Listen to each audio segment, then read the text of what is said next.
Assalamualaikum warahmatullahi wabarakatuh. Alhamdulillahi rabbil alamin, wassalatu wassalamu ala asyrafil mursalin, nabiyyina wa maulana Muhammadin wa ala alihi wa sahbihi ajma'in. Wa asyhadu an la ilaha illallah wahdahu la syarika lah, wa asyhadu anna Muhammadan abduhu wa rasuluh sallallahu alaihi wa ala alihi wa sahbihi wa man tabi'ahum bi ihsanin ila yaumiddin. Alhamdulillah, puji syukur kita haturkan kehadirat Allah subhanahu wa ta'ala. Di pagi hari ini Allah memudahkan kita untuk belajar bareng. Semoga ada ilmu yang dibawa pulang dan pulang dengan membawa takwa. Baik, kita akan membahas tentang fikih aurat wanita.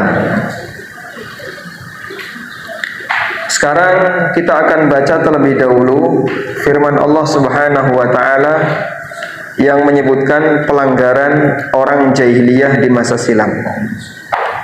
Allah subhanahu wa ta'ala berfirman, وَقَرْنَ فِي بُيُوتِكُنَّ وَلَا تَبَرَّجْنَ تَبَرُّجَ الْجَاهِلِيَّةِ الْأُولَى.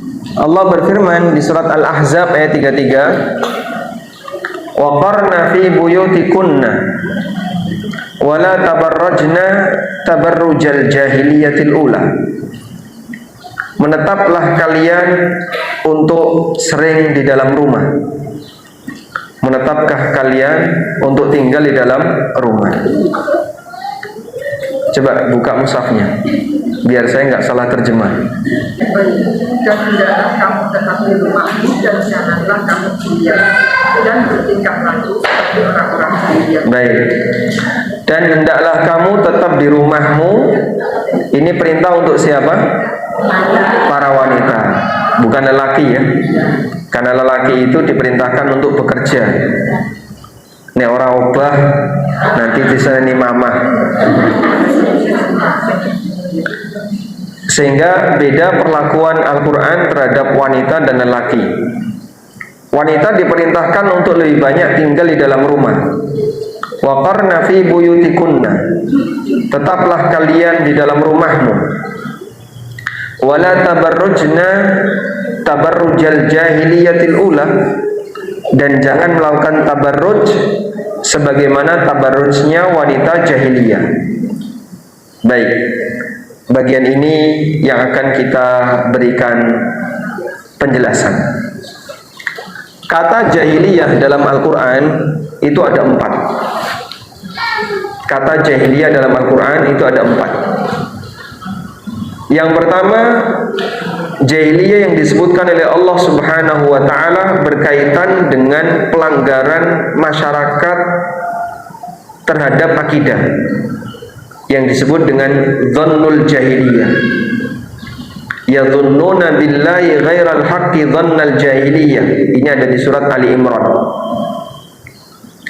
Yang kedua, kata jahiliyah yang kedua adalah terkait pelanggaran terhadap hukum, di mana ada orang yang lebih senang dengan hukum jahiliyah. Apa hukmal jahiliyati yabghun wa man ahsanu minallahi hukman liqaumi yuqinun. Apakah mereka lebih mencari hukum jahiliyah? Siapa yang lebih baik hukumnya dibandingkan hukum Allah bagi orang yang yakin? Yang ketiga, kata jahiliyah berkaitan dengan pelanggaran wanita yang disebutkan oleh Allah di surat Al-Ahzab. Wala tabarrujna tabarrujal jahiliyatil ula. Janganlah kamu tabarruj seperti tabarrujnya orang jahiliyah. Ini ada di surat Al-Ahzab. Yang keempat, kata jahiliyah yang disebutkan di surat Al-Fatah. Al-Fatah yang disebutkan dalam surat Al-Fatah berkaitan dengan budaya fanatis terhadap golongan yang disebut oleh Allah dengan hamiyatul jahiliyah. Hamiyah al-jahiliyah. Dan ini adalah pelanggaran sosial. Baik, coba kita tuliskan di sini ya, biar nanti jenengan tulisannya lebih komplit ya. Pelanggaran jahiliyah yang disebutkan dalam Al-Quran ada 4. Kata jahiliyah dalam Al-Quran ada 4. Yang pertama, kata jahiliyah yang pertama ada di surat Ali Imran ayat 154 yang Allah sebut dengan dhannul jahiliyah. Dhannul jahiliyah, Ali Imran ayat 154. Dhannul jahiliyah ini di mana tadi? Quran surat Ali Imran ayat berapa? 154. Persangkaan jahiliyah ini bentuknya adalah pelanggaran dalam masalah akidah. Pelanggaran akidah. Yang kedua, hukmul jahiliyah.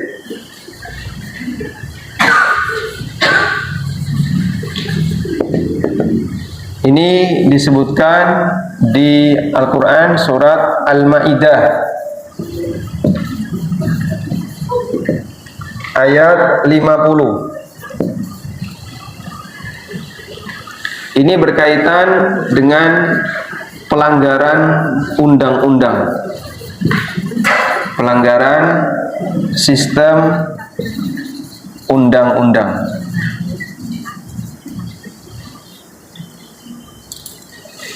Dicatat dulu aja ya. Yang ketiga,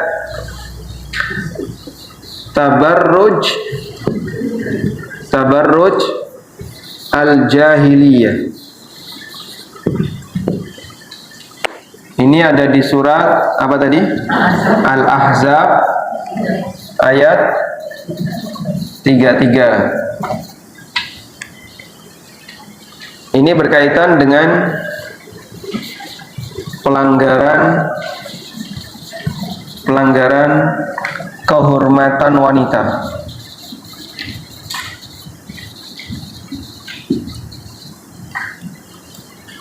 Dan yang keempat, hamiyatul jahiliyah.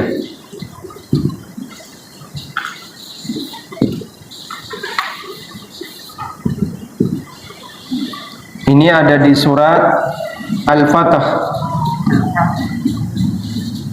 Surat Al-Fatah ayat 26. Ini berkaitan dengan fanatisme jahiliyah, itu berkaitan dengan pelanggaran sosial.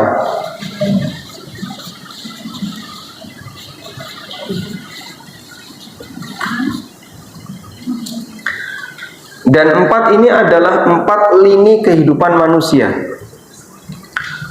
Dalam bermasyarakat yang ideal, kalau kita ingin memiliki masyarakat yang baik, 4 pilar ini harus dijaga dengan maksimal. Pelanggaran di sini adalah praktek pelanggaran yang terjadi di tengah masyarakat jahiliyah.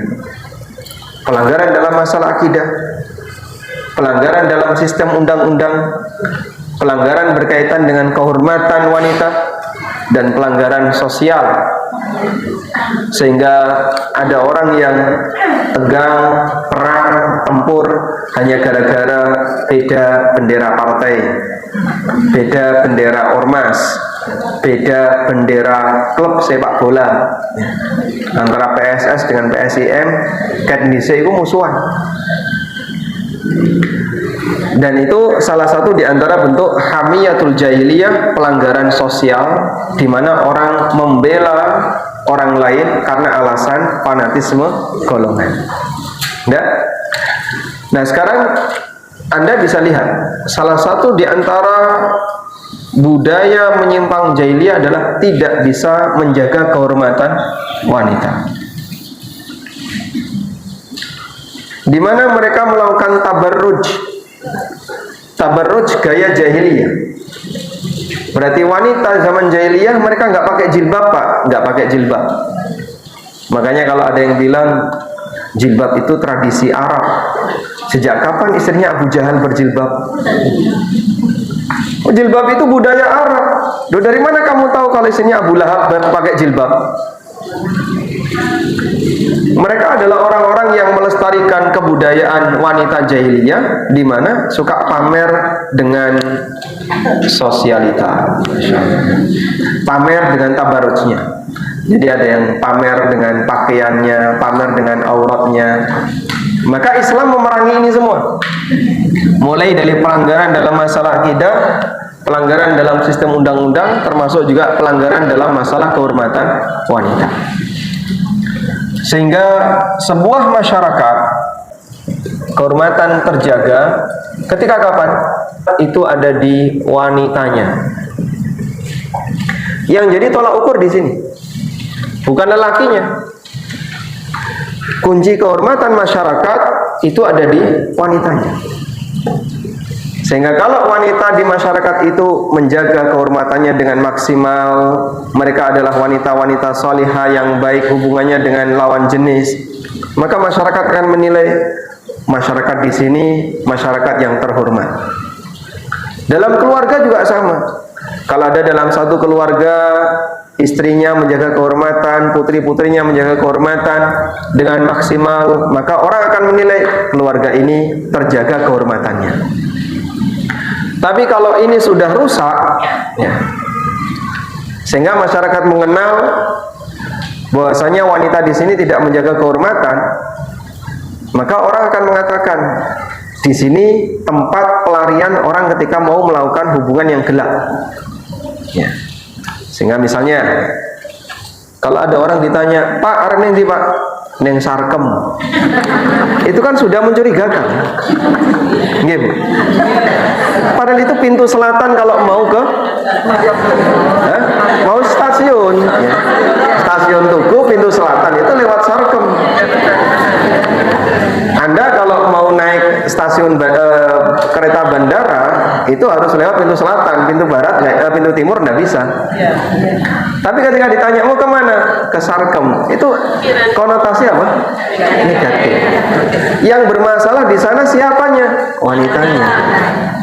Mereka tidak bisa menjaga kehormatan, ngumbar aurat di mana-mana dan seterusnya. Maka itu jadi kata kunci. Sehingga kehormatan wanita adalah kehormatan negara. Kehormatan wanita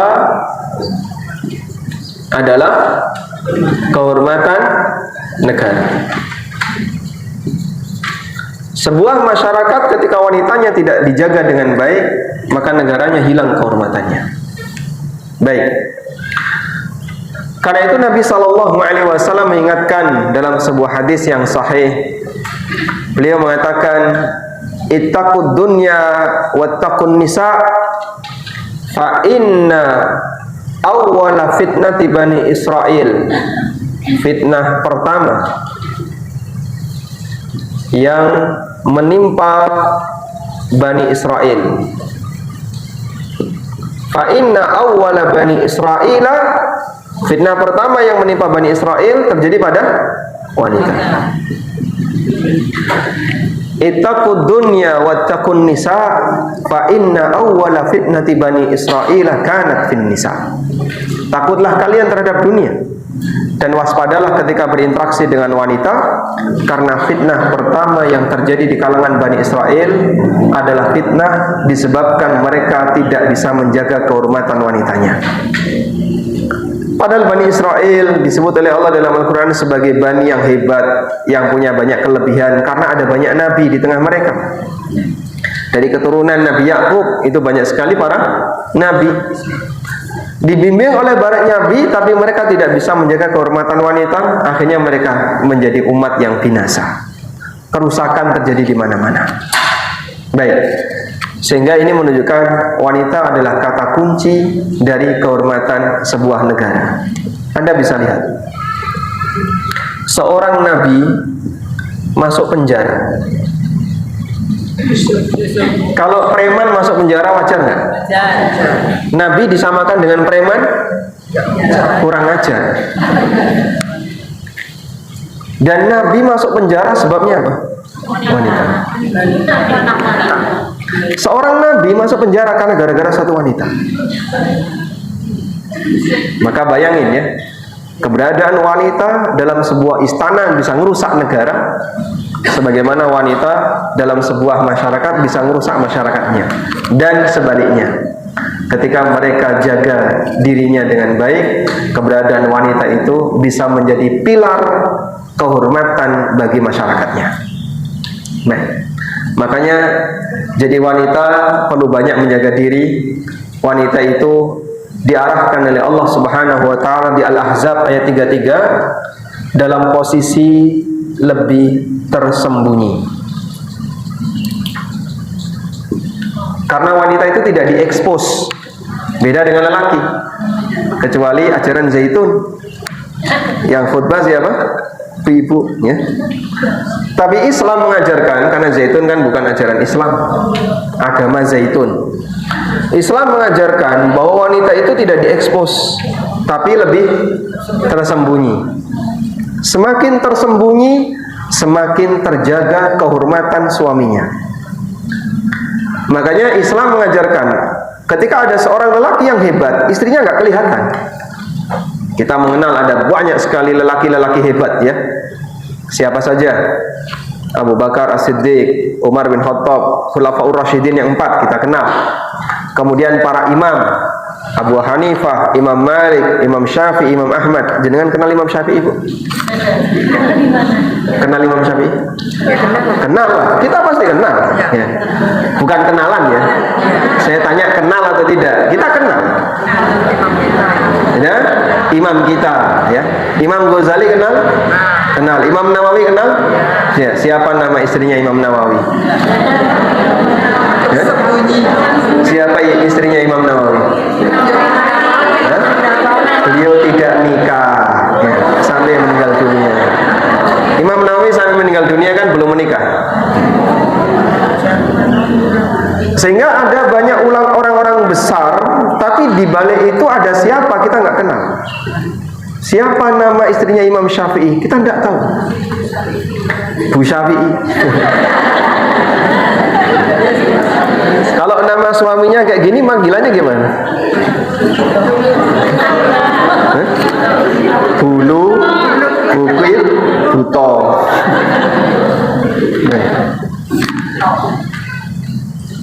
Jadi wanita itu posisi tersembunyi. Makanya Anda bisa lihat, ya, satu-satunya wanita yang namanya disebutkan dalam Al-Quran sinten? Siapa? Maryam. Asia disebutkan? Tidak ada. Tidak ada satupun wanita yang namanya disebutkan selain Maryam. Kenapa Maryam namanya disebutkan dalam Al-Quran? Wanita suci banyak sekali. Semua istri Nabi SAW itu wanita suci. Kenapa Maryam ini menjadi wanita yang satu-satunya disebutkan namanya dalam Al-Quran? Karena tidak punya suami. Ada ribuan wanita yang nggak punya suami. Nggak jauh-jauh di sini juga banyak. Hah? Jadi karena ada anggapan Maryam ini istri Tuhan.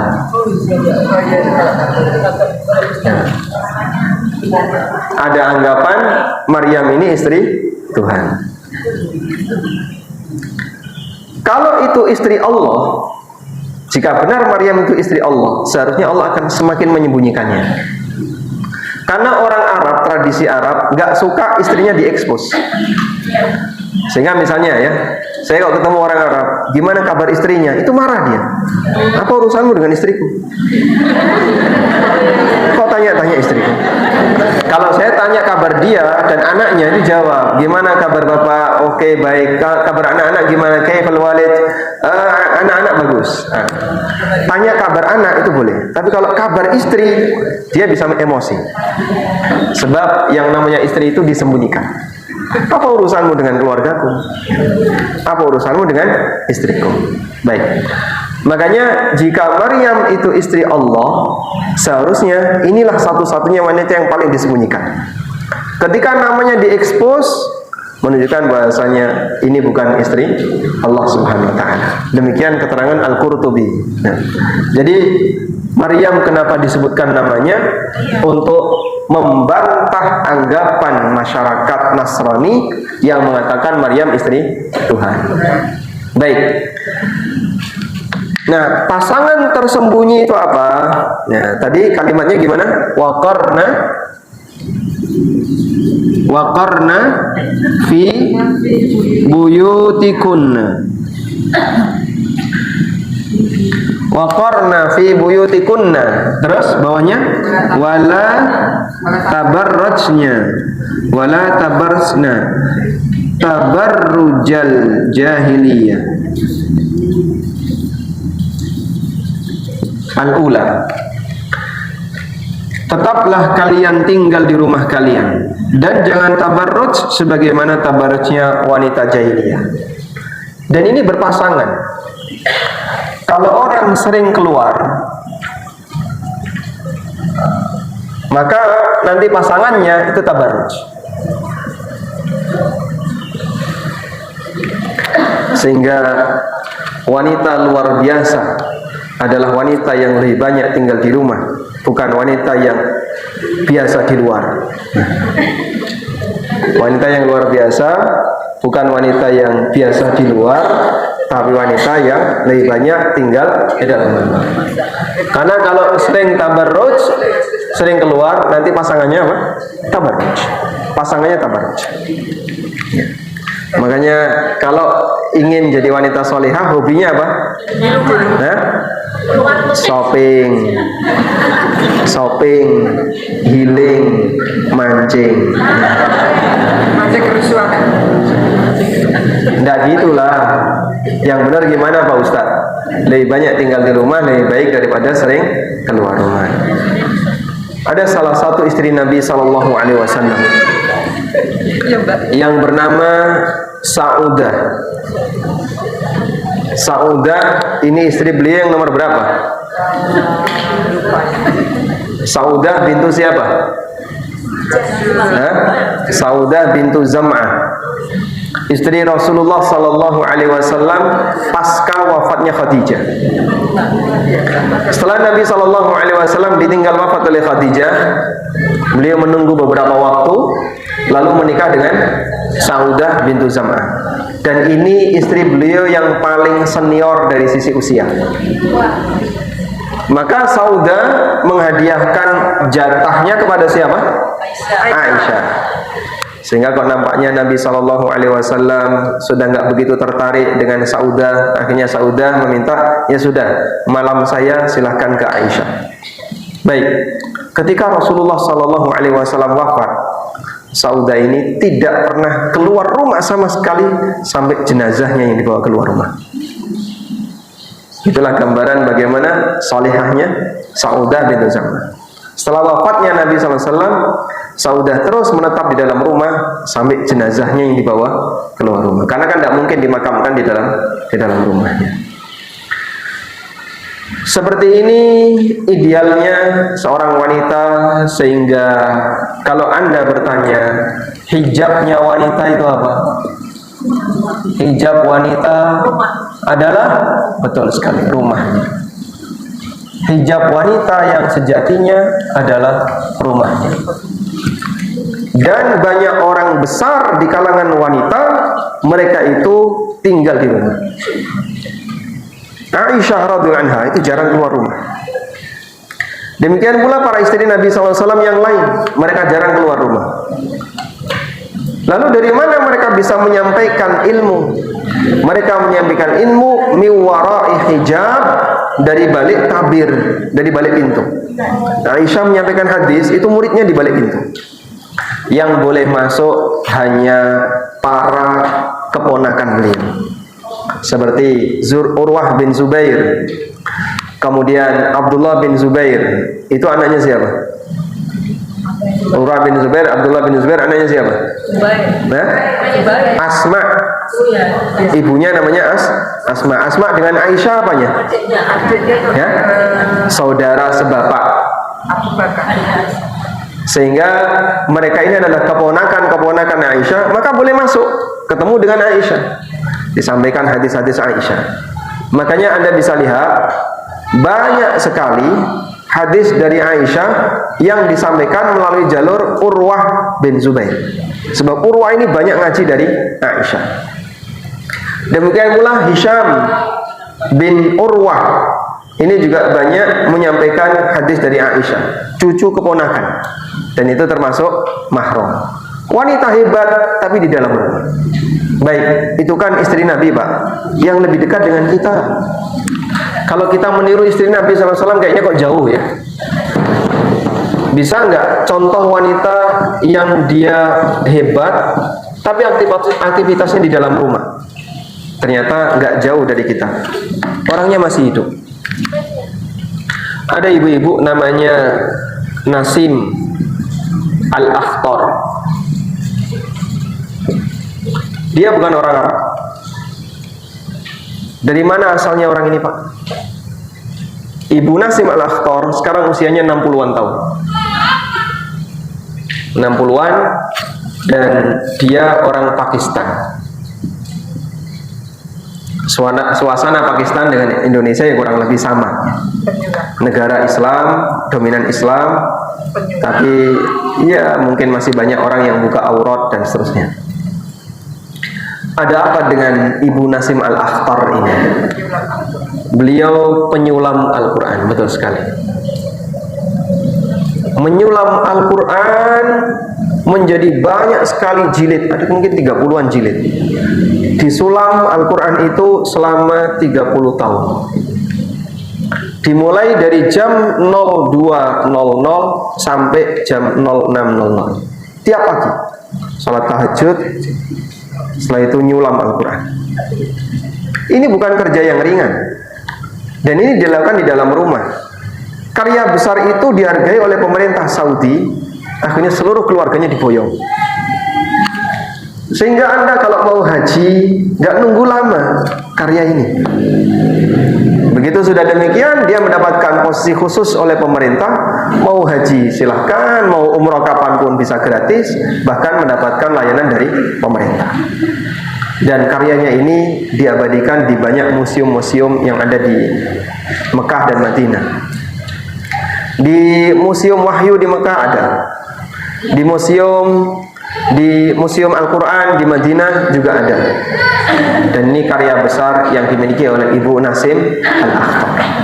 Baik, artinya memungkinkan nggak wanita itu berkarya bagi umat meskipun dia di dalam rumah? Sangat mungkin.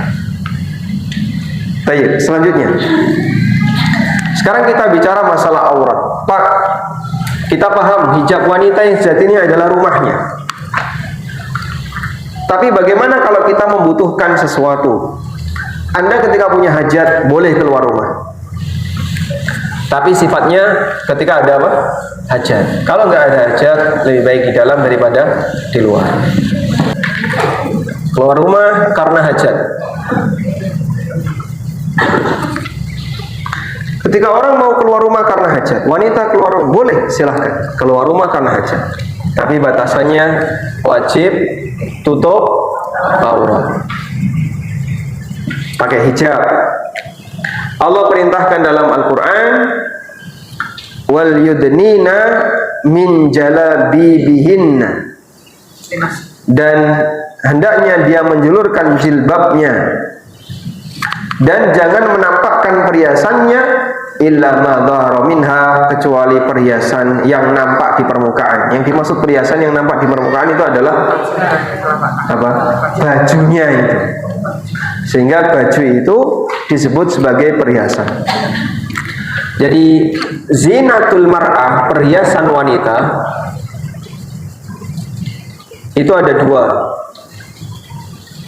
Ada perhiasan zahir dan ada perhiasan batin. Anda bisa buka firman Allah Subhanahu wa taala,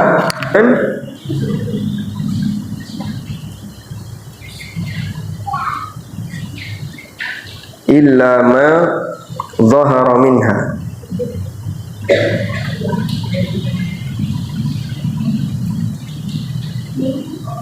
Afwan.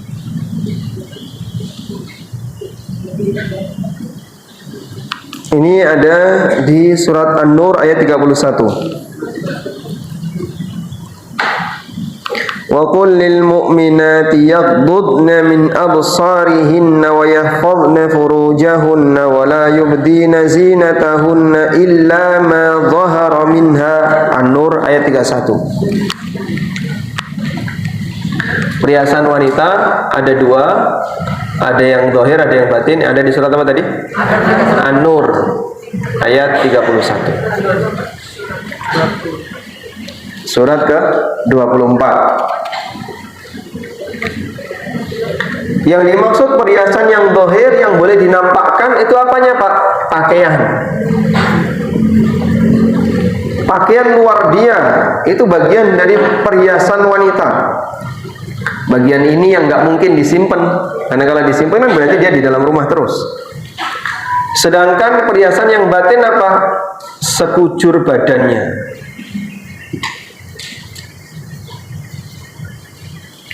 Kalau Anda pakai standar Syafi'iyah, cadaran. Karena yang boleh nampak dari madzhab Syafi'iyah cuma mata, selain itu tidak boleh. Tapi kan kita, Anda ini madzhabnya apa? Tidak bermadzhab, ya. Yang benar Anda itu tidak bermadzhab, jangan. Kalau ngaku Syafi'iyah nanti banyak Syafi'iyah yang dilanggar. Banyak sekali kita melanggar Syafi'iyah. Kalau kita pakai madzhab Syafi'iyah itu sekujur madzhab, sekujur badannya. Mungkin Bapak Ibu tahu ya, buku paling dasar dalam madzhab Syafi'iyah itu buku apa? Safinatun Najah. Pernah dengar buku itu? Nama buku itu pernah dengar? Baik. Safinatun Najah. Dalam Safinatun Najah disebutkan bahwa aurat wanita di luar salat itu seluruh badannya kecuali mata. Di rumah tapi ra dilakoni ya. Munggah nggih tapi ra kepanggih. Baik. Cuman kan praktek kayak gini di masyarakat kita masih dianggap aneh. Karena pendidikan kayak gini belum begitu semarak di lingkungan kita. Setahap demi setahap kita berikan arahan bahwa zinah batin bagi wanita itu adalah sekujur badannya. Baik. Cuman para ulama memberikan rincian seperti ini. Aurat wanita itu bertingkat. Pertama, kita mulai terlebih dahulu aurat dalam salat. Aurat wanita ketika salat adalah seluruh badannya kecuali wajah dan telapak tangan.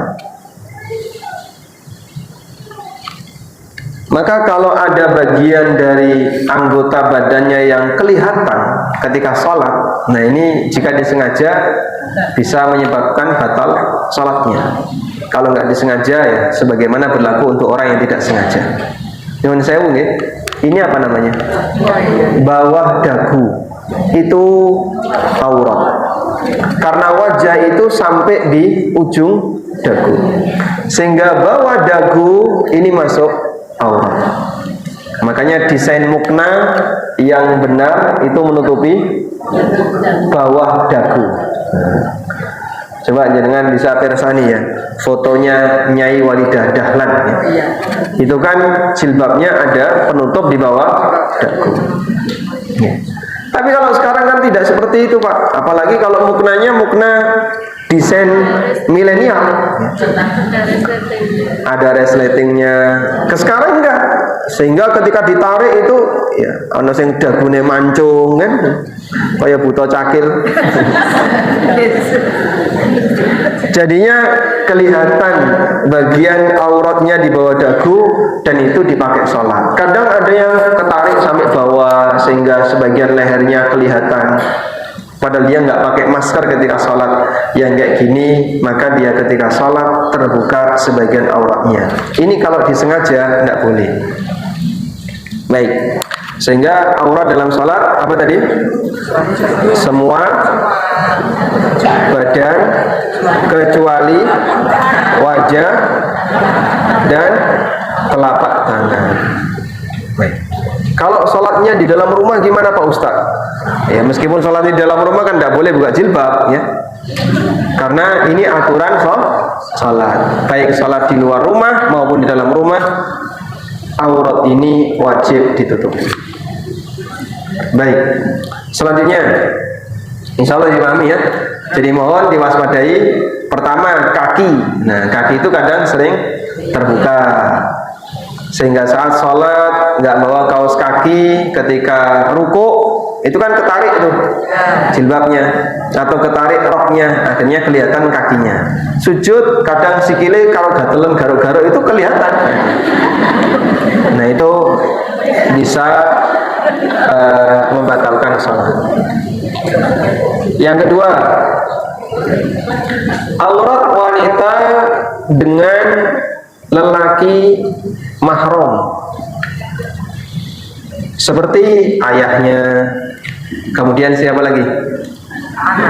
Anak laki-laki, saudara laki-laki, pamannya, dan seterusnya. Ini batasnya adalah anggota wudhu. Batasnya adalah anggota wudhu. Jenengan kalau wudhu apa? Cuci tangan sampai mana? Sampai siku. Sehingga nggak boleh membuka bagian lengan terlalu tinggi di depan mahram, nggak boleh. Misalnya pakai singlet ya, yang kelihatan ketiaknya di depan mahram, nggak boleh. Ada pertanyaan, boleh nggak Pak saya menyusui di depan bapak? Ya? Anak perempuan menyusui di depan ayahnya, di depan bapaknya, bukan suaminya ya, di depan bapaknya, atau di depan saudara laki-lakinya, atau di depan keponakannya. Keponakan kan mahram. Jawabannya tidak boleh, karena Anda akan membuka lebih dari batas wudhu. Paha itu tidak boleh dibuka meskipun di depan bapak, di depan saudara laki-laki, karena ini masuk aurat melebihi batas wudhu. Dipahami ya?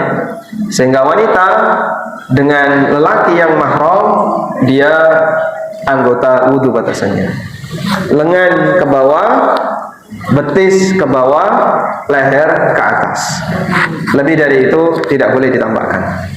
Selanjutnya, aurat wanita dengan sesama wanita. Aurat wanita dengan sesama wanita.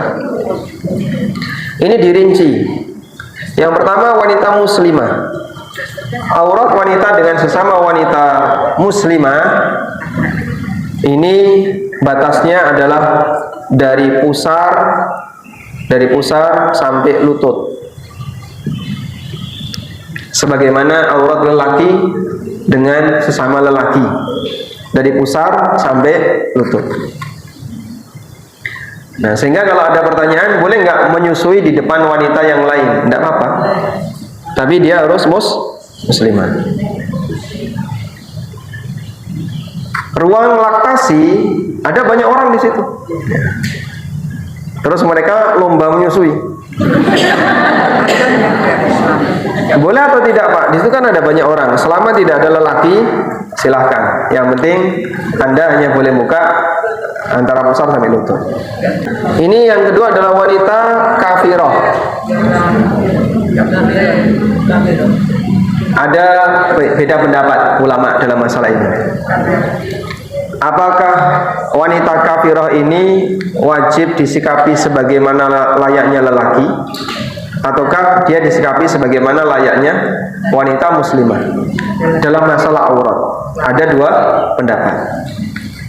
Kesimpulannya, jika wanita kafirah ini adalah orang yang amanah, dia nggak suka cerita-cerita, bukan tipe ember ya,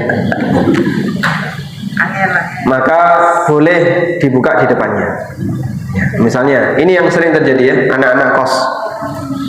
Anak-anak kos-kosan, dia punya teman dari non-muslim. Boleh nggak Pak buka jilbab di depan teman saya non-muslim? Ya, kalau dia nggak suka cerita-cerita, boleh. Tapi kalau dia suka cerita-cerita, kadang masang kamera rahasia, ya, tersembunyi. Ketika hidden kameranya aktif, Anda nggak sadar, foto Anda bisa diupload, lalu kemudian bahkan diperah oleh orang ini. Kalau nggak ngasih uang sekian nanti tak upload. Disebabkan karena dia tidak amanah. Baik. Tapi kalau dia amanah, insya Allah tidak masalah. Dan Anda bisa ngukur, ini kira-kira orangnya baik atau tidak baik. Anda bisa ngukur. Kalau dia orang yang tidak baik, jangan beri kesempatan dia untuk melihat aurat muslimah. Aurat wanita dengan lelaki yang bukan mahram.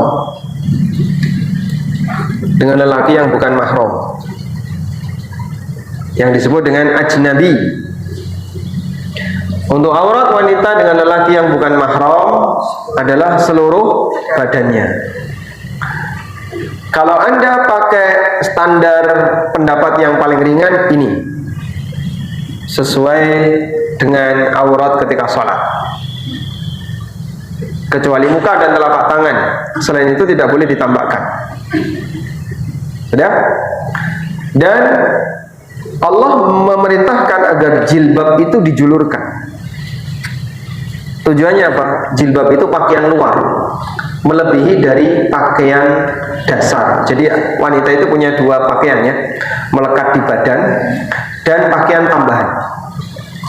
Pakaian tambahan yang ada di luar itu disebut dengan jilbab. Allah perintahkan wal yudnina min jalabibihinna, dan hendaknya mereka menjulurkan jilbab-jilbab mereka sehingga tidak kelihatan lekuk badannya. Maka seorang lelaki atau seorang wanita di hadapan lelaki yang bukan mahram, seluruh badannya dan lekukan tidak boleh ditampakkan. Maka jangan menggunakan pakaian ketat. Kalau punya pakaian ketat gimana? Pakai di dalam rumah. Nah. Yang kelima, dengan suaminya. Kalau ini tidak ada aurat. Maksudnya tidak ada aurat gimana Pak? Sakarepmu. Hanya satu ini di mana tidak ada batasan aurat. Baik, sehingga Islam merinci, coba. Ini wanita adalah makhluk yang unik, maka urusan aurat saja sampai ada 5 rincian. Aurat di sini, aurat di sini, aurat di sini, masing-masing ada ketentuannya. Ini menunjukkan bahasanya bagaimana Islam memberikan perhatian yang besar terkait masalah kehormatan wanita. Yang bisa menjaga ini akan terjaga kehormatan sosial masyarakatnya. Perjuangkan. Dulu mungkin orang yang pakai jilbab itu jarang ya. Sekitar tahun 80-an itu hampir tidak ada orang yang pakai jilbab. 90-an 1-2 pakai kerudung. Awal 2000 sudah ada jilbab-jilbab besar, tapi yang cadaran masih asing. 2010 sudah mulai semarak. 2020 alhamdulillah makin banyak yang terbuka. Jadinya ketika medsos itu muncul, eksposnya bukan lagi di pinggir jalan, tapi melalui medsos. Anda punya tugas, perjuangkan itu kepada teman-teman wanitanya. Ingat, kalau kita ingin menjadi masyarakat yang dipandu oleh Al-Quran, panduannya ini, bahwa Al-Quran itu mengajarkan wanita tidak diekspos, tapi wanita itu lebih banyak simpan. Jilbab utama wanita adalah rumahnya. Lalu ada sebuah hadis yang ini menyebutkan tentang ancaman besar bagi wanita yang membuka aurat. Hadis riwayat Muslim. Nabi SAW pernah mengatakan, sinfani min ahlin nar lam arahuma. Ada 2 jenis penduduk neraka yang belum pernah aku lihat. Kemudian beliau menyebutkan, rajulun ma'ahum siyaq yadribuna bihan nas. Ada orang yang kemana-mana membawa pecut, alat pukul, dan dia suka menyiksa orang lain. Dan tafsir untuk ini adalah pemimpin yang zalim. Yang kedua, Nisaun kasiyatun ariyatun ma'ilatun mumilatun ru'usuhunna ka'asnimatil bukhtil ma'ilah. Wanita yang kasiyatun ariyat, yang berpakaian tapi hakikatnya telanjang. Ma'ilatun mumilatun, suka megal-megal di depan lelaki. Kalau jalan itu seperti orang yang jalan di catwalk ya. Ma'ilatun mumilatun ru'usuhunna ka'asnimatil bukhtil ma'ilah. Di kepalanya seperti ada punuk yang tinggi, seperti punuk onta. Apa itu? Gelungan, konde ya. La yadkhulnal jannah wa la yajidna rihaha wa in kana rihuha la yujadu min masirati kadza wa kadza. Mereka enggak bisa masuk surga dan tidak bisa mencium gandane swarga. Aroma surga dia enggak bisa menciumnya. Padahal aroma surga itu bisa dicium dari jarak yang sangat jauh. Orang ini dijauhkan sejauh-jauhnya dari surga sampai tidak bisa mencium aroma surga. Nah, kalau di akhirat ketika nggak dapat surga, tempatnya di mana? Waliyahulillah. Sehingga ini mengisyaratkan dia dimasukkan ke dalam neraka disebabkan pelanggaran kasiyatun ariyat, berpakaian tapi hakikatnya telanjang. Siapa yang dimaksud kasiyatun ariyat? Ulama menjelaskan maknanya adalah ada 3. Berpakaian tapi tidak menutup aurat dengan sempurna. Nganggo kelambi tapi lengannya terbuka. Nganggo jilbab tapi pakai celana pendek. Sehingga ada orang nganggo jilbab tapi katoan. Betisnya, bawahnya itu kelihatan. Ada yang pakai kaos cuman lengan ya. Nganggo kudung tapi pakai kaos pendek jadi lengannya kelihatan.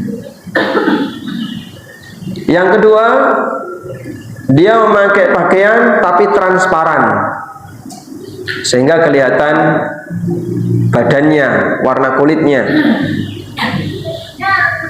Sekarang nggak transparan Pak, tapi pakai baju sewarna dengan warna kulit.